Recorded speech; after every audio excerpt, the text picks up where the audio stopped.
Bonjour à tous, bienvenue pour une nouvelle émission autour d'une nouvelle astuce. Aujourd'hui, je vous propose une astuce pour utiliser cette baguette qui est en train de sécher, qui pose problème dans notre cuisine. Qu'est-ce qu'on peut en faire?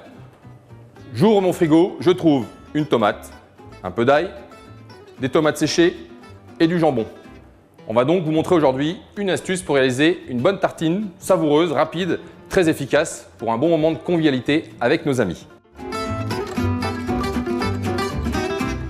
Dans un premier temps, je vais passer à la découpe de mes différents ingrédients. Je vous retrouve dans quelques instants. Et voilà, tous les ingrédients sont découpés. On va passer au dressage de la tartine.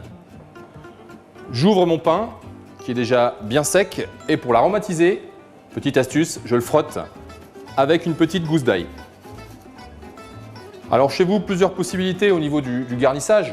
Moi, je choisis de mettre un reste de crème qui est dans mon frigo. Donc je vais juste garnir ma tartine, un petit peu de crème. On pourrait prendre du fromage blanc, voilà, de façon régulière.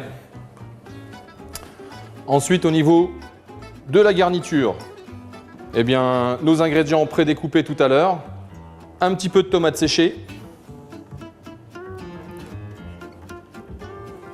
le petit côté soleil présent dans la tartine. Je rajoute des petits copeaux de jambon italien. Alors volontairement, je n'ai pas mis de sel dans ma crème puisque la tomate et le jambon vont déjà apporter suffisamment de sel sur cette tartine. Et enfin, j'ajoute quelques dés de tomates fraîches. Ça va apporter un petit côté moelleux, onctueux. Les tartines sont quasiment terminées. J'y rajoute encore un tout petit peu de fromage. Alors là aussi, vous déclinez cette recette avec tous les fromages qui restent dans votre frigo. On a un petit peu de comté aujourd'hui. On aurait pu mettre de la tome, du fromage de chèvre, du Münster, si on aime ça.